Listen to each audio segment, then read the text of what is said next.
Aujourd'hui, c'est la suite du vidéo sur la tendinite et je me prête à vous révéler le truc pour éviter la tendinite. Et vous approchez-vous. C'est un secret.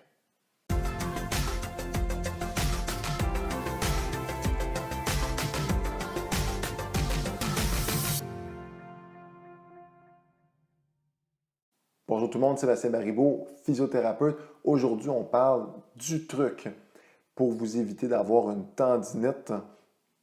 Si vous avez déjà eu une tendinite dans le passé, vous savez à quel point c'est désagréable et que c'est long à guérir. Donc, si vous pouviez avoir un seul truc pour vous éviter d'avoir une tendinite, ce serait celui-là. Bon, malheureusement, il est un peu plate, là. On ne fait pas de la magie en physio, j'en ai déjà parlé. Mais il est très simple, mais pas nécessairement facile. Première des choses, c'est d'écouter votre corps. Comme je l'ai dit dans la dernière capsule, la tendinite arrive souvent parce qu'on en fait trop vite, trop fort, trop longtemps, et la douleur s'installe dans le tendon. Donc, la clé ici, c'est la progression.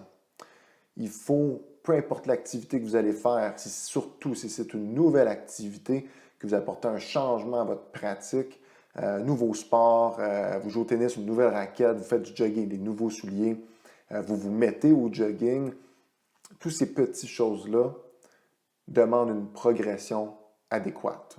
Et c'est la clé pour vous sauver d'une tendinite potentielle. En bref, si je peux vous donner un exemple, vous commencez à jouer au tennis, nouvelle raquette, vous n'êtes pas habitué du tout, et vous entrez sur le court, vous frappez des balles pendant 4 heures de temps.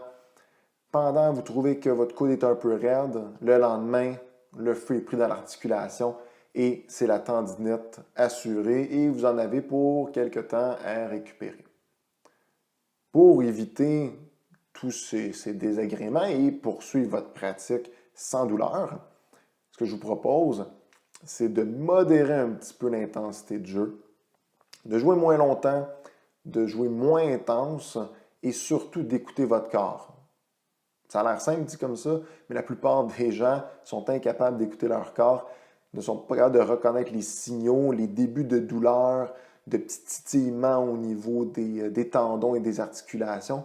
Et avec l'accumulation, eh bien, on développe l'inflammation, la douleur. Et quand c'est commencé, c'est très difficile de s'en débarrasser. Donc, le truc est très simple, mais pas nécessairement facile à faire, c'est d'avoir une progression adéquate, peu importe l'activité, le sport que vous faites, et ça va vous permettre, plus souvent qu'autrement, d'éviter la tendinite et bon, ça va m'enlever un peu de travail, c'est sûr, mais ça va vous permettre d'être plus en santé et de pouvoir poursuivre vos activités sans douleur. Si vous avez apprécié la capsule, je vous invite à aller voir ma page Facebook, allez voir mon site internet, simplementphysio.com. Abonnez-vous à ma chaîne YouTube pour avoir plus de trucs et de conseils sur la physiothérapie et vous permettre de poursuivre vos activités sans douleur et d'être en meilleure santé générale. Sur ce, à la prochaine.